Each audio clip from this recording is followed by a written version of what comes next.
नमस्कार, साई राम। आज का हमारा विषय है हिंदी कक्षा 7वीं। आपको पता ही होगा, हमने अपनी पिछली तासिका में जो पाठ देखा था, वो पाठ में पत्र लिखा था, और वो पत्र लिखा था देहात ने शहर से। और देहात और शहर, इस पाठ में देहात ने अपने सुख दुख की बातें शहर से की थी और पत्र के द्वारा उसे संदेशा पहुंचाया था। अभी देखेंगे आगे शहर उसके पत्र का जवाब देता है या नहीं। क्या शहर ने पत्र का जवाब दिया और कैसे दिया? चलो देखेंगे। हमारे देहात और शहर इस पाठ में लेखक है अभिषेक पांडे जी। अभिषेक पांडे जी का परिचय कराती हूँ मैं। अभिषेक पांडे, जन्म 29 जनवरी 1992, मुंबई, महाराष्ट्र। समसामयिक विषयों में अभिषेक पांडे जी की विशेष अभिरुचि एवं लेखन रहा है। प्रस्तुत पत्रों में लेखक ने देहात और शहर के अपने सुख दुख एवं बढ़ती हुई जनसंख्या के अभिशाप पर अनेक सुझाव दिए कि आजकल शहरों में जो समस्या बढ़ रही है, उसके कारण शहर में प्रदूषण और अनेक समस्याओं का हमें सामना करना पड़ता है। गांव में भी समस्याएं है, तो उन समस्याओं को हमारे सामने रखने का कार्य अभिषेक पांडे जी ने अपने इस पाठ के माध्यम द्वारा किया है कि देहात के कौन से प्रॉब्लम है, देहात में कौन सी समस्या है, शहर में कौन सी समस्या है, और हमें उन समस्याओं पर किस तरह से नियंत्रण लाकर हमारा शहर और गांव में खुशहाली लानी है। और यही उन्होंने इस पाठ के माध्यम से बताया है। हमने अपने पिछले पाठ में देखा था कि जो पत्र लिखा है वो लिखा है देहात ने। देहात मतलब गांव। गांव ने जो लिखा हुआ पत्र है, उस पत्र में उसने शहर से बताया हुआ है कि मेरे यहाँ किस तरह की सुविधाएं आज मिल रही हैं। वो चाहे वो शिक्षा के संबंधित हो या डिजिटल क्रांति गाँव में दिखाई दे रही है। हमने उस पाठ में देखा कि गांव में थोड़ी बहुत तो डिजिटल क्रांति हो रही है। गांव में मोबाइल के नेटवर्क आ गए हैं, इस वजह से दूर से आने वाली जो उस खबरें हैं वो तुरंत गांव में पहुंच जाती है। सारे देश में क्या चल रहा है, जग में क्या चल रहा है, इसके बारे में गांव के लोगों को जानकारी मिल रही है, अपनों की जानकारी मिल रही है।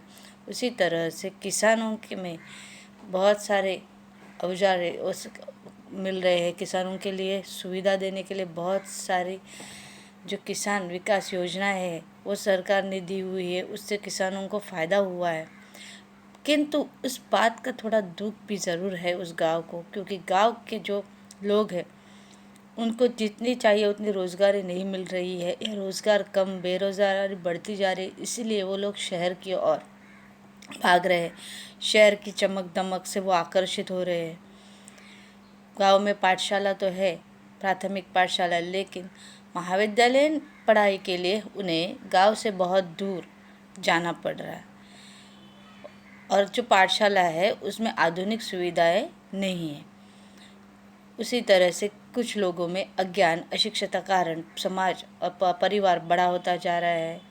परिवार में नियंत्रण नहीं रख पा रहे हैं, इस वजह से जनसंख्या बढ़ रही है। गांव के बहुत सारे लोग स्थलांतर करके दूसरी जगह जा रहे हैं, शहर की ओर भाग रहे हैं। और शहर में जैसी पक्की सड़कें हैं, वैसे गांव में पक्की सड़कें नज़र नहीं आ रही है। इस तरह से और किसी जगह गांव में बहुत बार पानी की समस्याओं का सामना करना पड़ रहा है। ऐसी बातें गांव ने पत्र द्वारा अपने मित्र शहर से बताई। उसने अपने सुख की बातें भी बताई, अच्छी बातें भी बताई, और उसकी जो समस्या है उसके बारे में भी उसने शहर से कहा। तो चलिए देखेंगे आगे शहर ने देहात के इस पत्र का किस तरह से जवाब दिया और देहात को किस तरह से समझाया। तो हमारा आगे का पाठ है। इस पाठ में अभी पत्र लिखा है शहर ने, क्योंकि देहात ने लिखे हुए पत्र को शहर ने जवाब दिया है। प्रिय मित्र देहात, नमस्कार। पत्र लिखा है 15 अगस्त 2017 को। दिनांक लिखी है यहाँ, इससे पता चलता है 15 अगस्त। 15 अगस्त क्या होता है हमारे देश? 15 अगस्त होती है हमारा स्वतंत्रता दिन, है ना। तो उस दिन के उपलक्ष्य में उसी दिन शहर ने देहात को पत्र लिखा है। प्रिय मित्र देहात, नमस्कार। आज स्वतंत्रता दिवस है। इस उपलक्ष्य में बधाई, हार्दिक बधाई। पत्र मिला, तुम्हारी प्रगति के बारे में जानकर खुशी हुई। मित्र, परिवर्तन सृष्टि का नियम है। भला तुम्हारी स्थिति क्यों न बदलती, धीरे धीरे और भी विकास होगा। धीरे धीरे मना, धीरे धीरे सब कुछ होय। माली सींचे सो घड़ा, ऋतु आए फल हो। इस तरह से यहाँ पर शहर ने उसको कहा है कि आज स्वतंत्रता दिवस के उपलक्ष्य में मैं तुम्हें हार्दिक बधाई देता हूँ। 15 अगस्त के दिन वो पत्र लिख रहा था, इसलिए सबसे पहले उसने स्वतंत्रता दिवस की बधाई दी अपने मित्र से।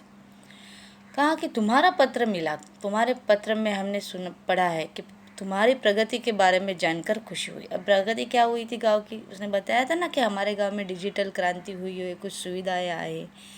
यह सुनकर शहर को बहुत खुशी होगी। परिवर्तन सृष्टि का नियम।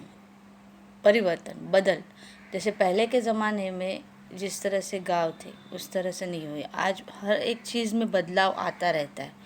जैसे जैसे समय बीतता चला जाता है बदलाव आता है, और यह बदल बहुत बार अच्छे के लिए होते हैं।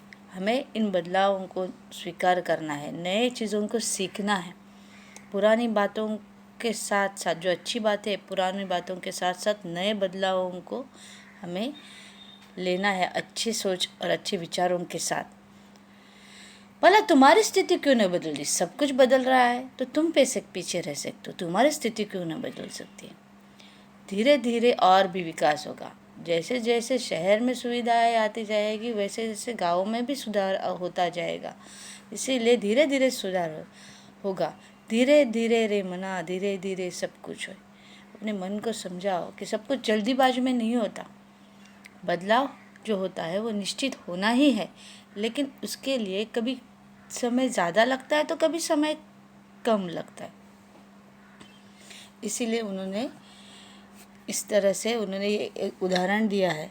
जैसे माली अपने खेत में पेड़ पौधे लगाता है तो तुरंत फल आते हैं नहीं आते, उसको ऋतु या बाहर आने तक इंतज़ार करना पड़ता है, और पेड़ बड़ा होने तक इंतज़ार करना पड़ता है, और बाद में फल पौधे आना शुरू होते हैं। इसी तरह बदलाव हो रहे हैं, उससे कुछ अच्छी बातें भी होंगी, लेकिन उसके लिए समय लगेगा और उस समय का इंतज़ार करो। ठीक है, यहाँ तक समझ में आया। अब आगे बढ़ेंगे। माना कि कुछ परेशानियां हैं, वहाँ के परिवार तेजी से मेरे यहाँ आ रहे हैं, परंतु आकर भी सब कुछ कहाँ सुखी है। चिराग तले अंधेरा है, चिराग तले अंधेरा है। जिन बस्तियों में जिन हालातों में वह कहते हैं तुम सुनोगे तो और बेचैन और व्यथित हो जाओगे।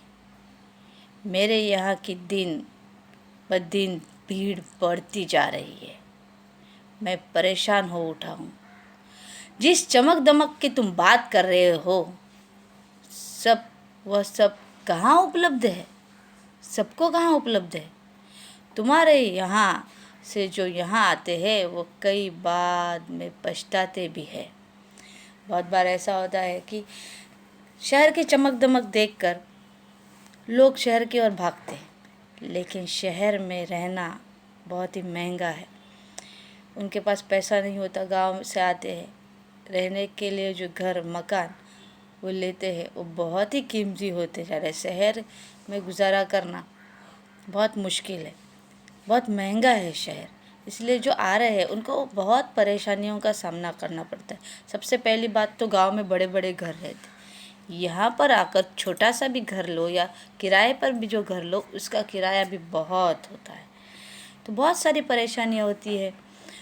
उनको तुरंत नौकरी नहीं मिलती, तुरंत व्यापार नहीं मिलता, उसके लिए इंतज़ार करना पड़ता है।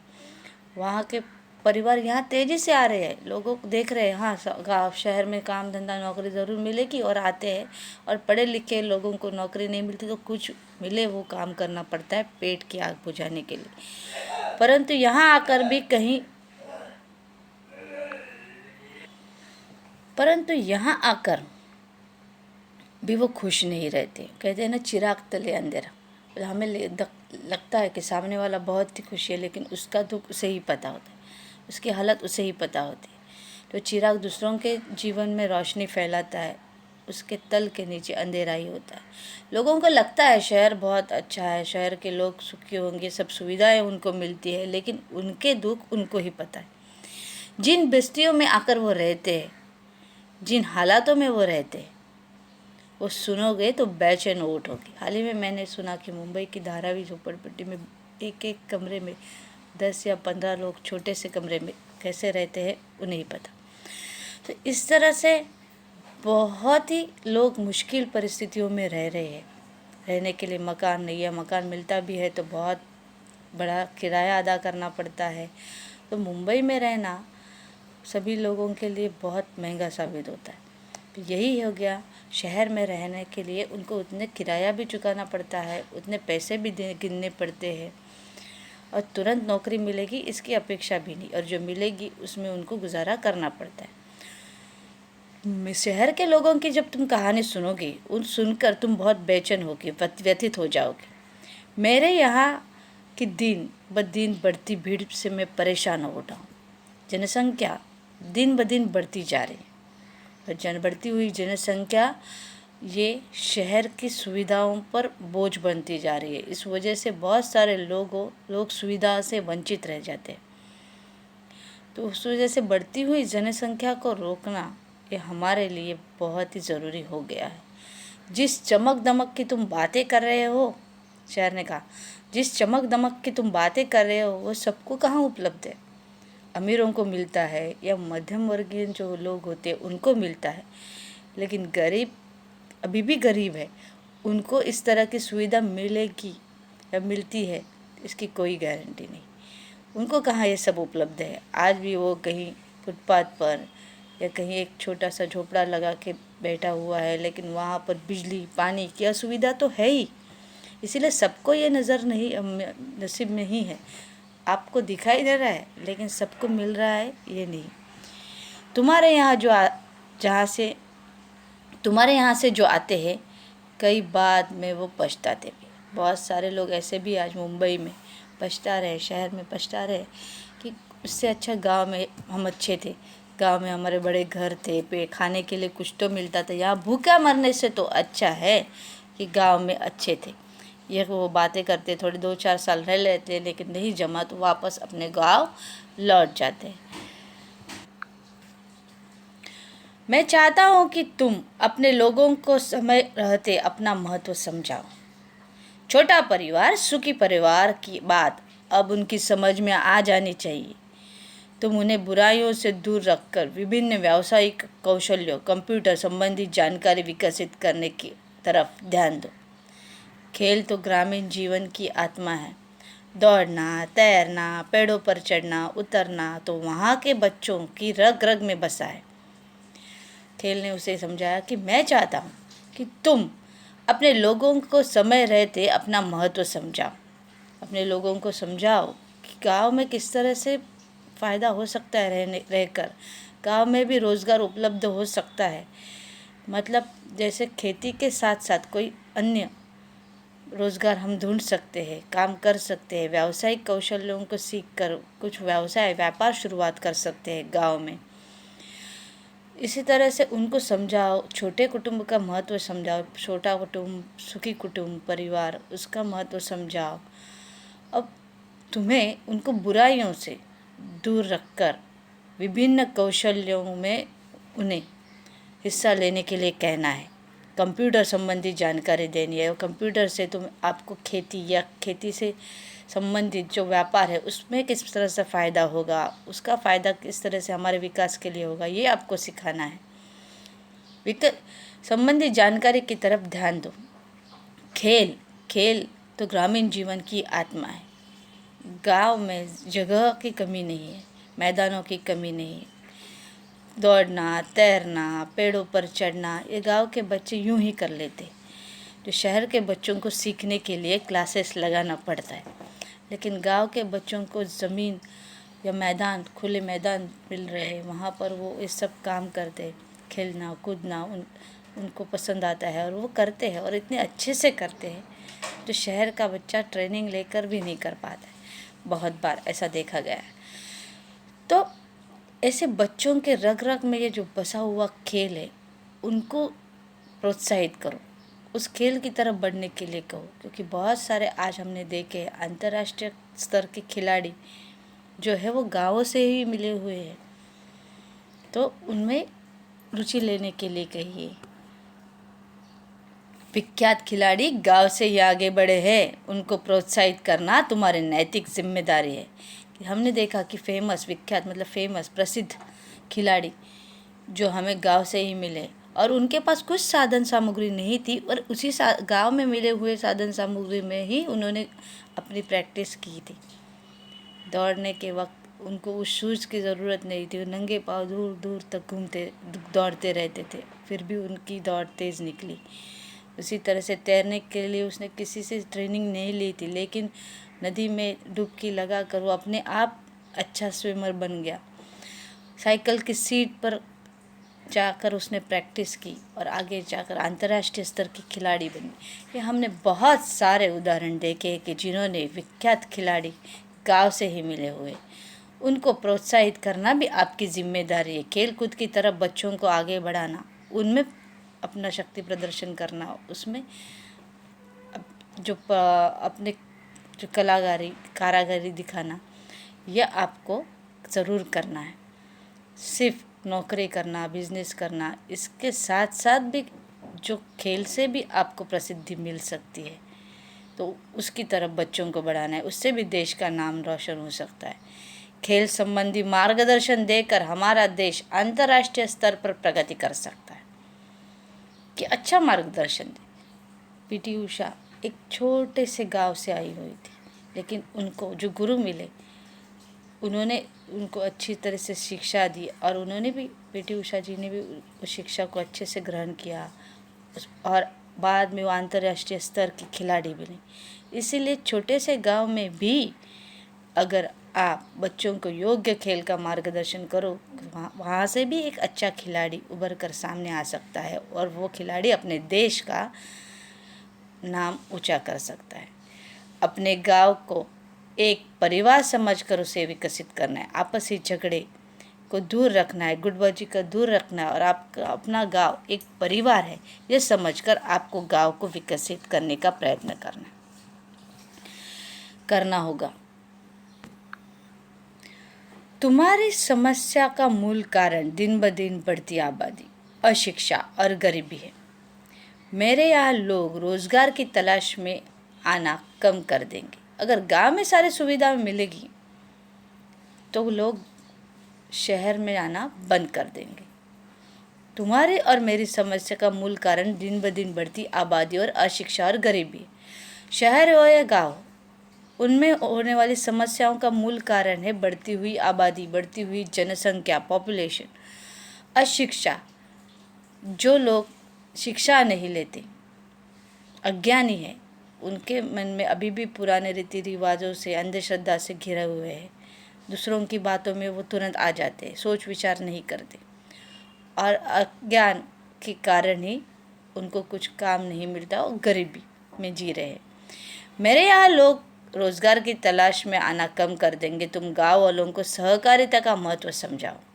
कोऑपरेशन, सहकारिता, सब मिलजुल कर काम करोगे तो आपका ज़रूर विकास होना है। तो आपको उधर निर्माण मिल जाएगा, उधर ही आपका गुजारा चल जाएगा। आपको शहर में आने की कोई ज़रूरत नहीं पड़ेगी। सहकारिता पर आधारित छोटे छोटे व्यवसाय तुम अपना शुरू करवाओ, ताकि कृषि आधारित अनेक लघु उद्योग, फलोत्पादन, औषधि वनस्पतियों की खेती, पशुपालन, ऐसे अनेक व्यवसाय आप शुरू कर सकते हो। मतलब जो आपके दूसरा व्यापार आप मतलब खेती के साथ साथ कृषि पर आधारित कोई दूसरा व्यापार आप शुरू कर सकते हो छोटे से, जैसे लघु उद्योग शुरू कर सकते हो, फलोत्पादन शुरू कर सकते हो, औषधीय वनस्पतियों की खेती कर सकते हो, पशुपालन जैसे समझ अनेक व्यवसाय आप शुरू कर सकते हो। अरे देहात भाई, कितने भाग्यशाली हो तुम, प्रदूषण मुक्त वातावरण में रहते हो। शहर का प्रदूषण दिन ब दिन बढ़ता जा रहा है और उसके वजह से होने वाली बीमारियां ही बढ़ती जा रही है। लेकिन गांव नहीं है ऐसा, गांव में बहुत ही शुद्ध वातावरण रहता है, प्रदूषण की मात्रा बहुत ही कम होती है। खुला खुला परिसर, न धुआं न वाहनों की चिल्लपो मतलब शोर। खुला खुला परिसर, न धुआं न वाहनों के चिल्लपो, कारखानों से निकलता हुआ धुआं भी नहीं, ना ही वाहनों से निकलता हुआ धुआं है, तो वाहनों का शोर भी नहीं है। हरे भरे पेड़, ये सब चीज़ें तुम्हारे पास है। हम हमेशा सोचते उनके पास क्या है वो देखते, अपने पास जो है वो कभी नहीं ढूंढते।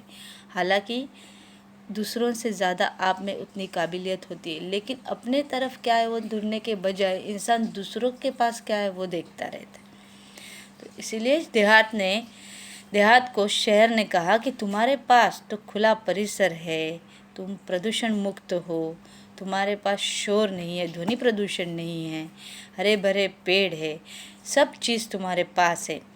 रात में तारों भरा आसमान, तो सवेरे उगते हुए सूरज के दर्शन आपको हो रहे हैं। और यहाँ पर शहर में आपको सूरज के दर्शन कराने हो तो आपको टेरेस पे जाना पड़ेगा, बहुत जल्दी उठना पड़ता, तभी भी कहीं से आपको सूरज छोटे से रूप में दिखाई देगा। लेकिन गांव में उगते हुए सूरज और डूबते हुए सूरज को आप अच्छे तरह से उनका दर्शन ले सकते हो। हम तो इमारतों के जंगल में बदल गए हैं, हमारे यहाँ के जंगल तो काट दिए गए हैं, शहरें सीमेंट की बिल्डिंग्स खड़ी की है और उसे लेखक ने कहा है कि ये इमारतों का जंगल बना हुआ है। खुला आसमान, बड़ा मैदान हमारे लिए कितने अनमोल एवं दुर्लभ हो गए। इसीलिए शहर के लोगों को जब छुट्टियां मिलती है या बारिश गिरता है तो वह गांव की तरफ भागते हैं छुट्टियों में। गांव के वातावरण में रहना उनको पसंद आता है, वहाँ से वो प्रसन्न होकर वापस अपने शहर काम के लिए लौटते हैं। वो शहर के इस वातावरण में रहकर ऊब गए, इसलिए वो गांव की ओर जाना चाहते हैं और गांव के लोग हैं जो शहर की ओर आना चाहते हैं। मैदान में हमारे लिए कितने अनमोल एवं दुर्लभ हो गए, हमारे लिए मैदान मिल ही रहे। आजकल बहुत सारे स्कूल भी दूसरा मैदान किराए पर लेकर अपनी स्कूल एक्टिविटी कर रहे हैं। बहुत बार ऐसा होता है कि जगह की कमी की वजह से बच्चों को खुले मैदान में खेलने के लिए जगह ही नहीं मिलती। कहीं दूर जाकर जहाँ पर मैदान होगा वहाँ पर 1-2 घंटा खेलते, और ये रोज़ उनके लिए संभव नहीं होता, इसलिए हफ्ते में एक बार जाकर वो खेलते। इसीलिए बच्चों को शारीरिक विकास नहीं हो रहा है, क्योंकि मैदानी खेल वो खेल नहीं रहे। दिन ब दिन वो कंप्यूटर और मोबाइल में गेम खेलते हुए नज़र आ रहे हैं। ये शहर के लोगों की समस्या है, तुम ये नहीं समझ सकते। तुम्हारे तहसील और क्षेत्र के लोगों को चाहिए कि वो अपने सर्वांगीण विकास करने के लिए जनप्रतिनिधियों का सहयोग ले। सरकारी जो जनप्रतिनिधि है तहसीलदार ऑफिस में या क्षेत्र में, उनको ये सब बताकर उनको गांव वालों को अपने गांव में जो सुविधा है उसके बारे में बताना चाहिए, उनकी जानकारी देनी चाहिए। गांव में हम विकास किस तरह से कर सकते हैं इसके बारे में जानकारी देनी चाहिए, तो ही गांव के लोग यहाँ पर रहना पसंद करेंगे। तुम्हारे यहाँ जो बच्चे विद्यालय में पढ़ रहे हैं, यदि अभी उससे उन्हें ही सही दिशा और उचित मार्गदर्शन दिया जाए तो भविष्य वे ही हम सब की व्यथा कम कर सकते हैं। जो स्कूल में पढ़ने वाले जो बच्चे हैं, जो शिक्षा ले रहे, ज्ञान ले रहे, उनको पढ़ाई के साथ साथ इन सब बातों का ज्ञान कराया, उचित मार्गदर्शन कराया, सही दिशा दी, तो आगे चलकर यही पीढ़ी हमारे देश का भविष्य बनने वाली है। हमारे देश की ये व्यथा को वो कम करेंगे, ज़रूर ही गांव में बदलाव लाएंगे, गांव की स्थिति में सुधार लाएंगे, और शहर की ओर भागने के बजाय वो गांव में ही अपना रोज़गार उपलब्ध करके वहीं बस जाएंगे, और उससे गांव की उन्नति होगी, और हर गांव की उन्नति होने के बाद शहर की भी उन्नति होगी और शहर की उन्नति के साथ साथ देश की उन्नति होगी, क्योंकि भारत गाँवों का देश है। तो मुझे पूरा विश्वास है कि उन पर अवश्य ध्यान दिया जाएगा, कि मैंने जो बातें दी आपको बताई है, आप उस पर अवश्य ध्यान दो। तुम्हारा अपना शहर। इस तरह से शहर ने देहात के प्रश्नों का जवाब दिया है, उसको सही तरीके से समझा है, उसके दुख में जो वो था उससे बाहर निकलने के लिए उसने आशा की किरण जगाई। तो इस तरह से हमें भी इस पाठ से यह सीख मिलती है कि हमें बढ़ती हुई जनसंख्या पे ज़रूर रोक लगाना है, प्रदूषण नहीं करना है और गांव में विकास के लिए हमें भी योगदान देना है। तो चलिए पाठ के शब्दार्थ लिख लीजिए। साझा करना, बांटना, रौनक, दमक, व्यथित, दुखी, विख्यात, बहुत प्रसिद्ध, आबादी, जनसंख्या, चिल्लपो, शोर, खुशहाली, संपन्नता, अल्प शिक्षित, कम पढ़ा लिखा, सहजता, सादगी। उसके बाद आपको मुहावरे लिखना है। दुखड़ा रोना, ये वापस दूसरा वाक्य देखिए। दुखड़ा रोना, दुख सुनाना, शरद हमेशा अपने मित्रों के सामने अपना दुखड़ा रोता है। चार चांद लगाना, शोभा बढ़ाना। संगीत विद्यालय में प्रथम आकर राज ने अपने माता पिता के सम्मान में 4 चांद लगा दिए। उसके बाद कहावत, चिराग तले अंधेरा, योग्य व्यक्ति के आसपास अयोग्यता, योग्य व्यक्ति के आसपास ही अयोग्यता, चिराग तले अंधेरा। ये जो कहावत है इसका यह अर्थ है योग्य व्यक्ति के आसपास ही अयोग्यता। आपको यह दिया था, होमवर्क किया ही होगा आपने, इसका जवाब दूंगी। वाक्य के सामने सही गलत का चिन्ह लगा। गाँव में काम करने के लिए मजदूर नहीं मिल रहे हैं, सही।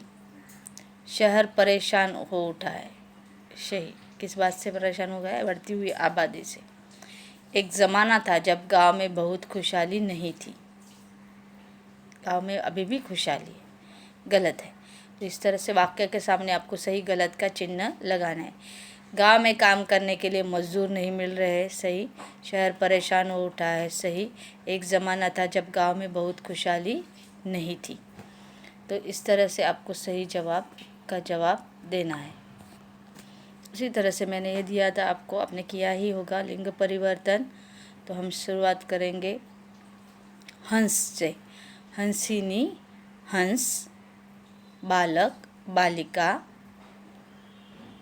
चाची, चाचा, अध्यापिका, अध्यापक, अभिनेता, अभिनेत्री, गुड़िया, गुड्डा, ऊँट, ऊँटनी, ससुर, सास। तो आपको इस तरह से जवाब लिखना है लिंग पर, और उसके हर एक के एक सेंटेंस वाक्य भी लिखना है। जैसे चाची का लिंग परिवर्तन किया, चाचा, तो चाचा गाँव जा रहे हैं। अध्यापक पढ़ा रहे थे। इस तरह से आपको एक का वाक्य लिखना है। तो आज के लिए हम यही रुकेंगे। धन्यवाद।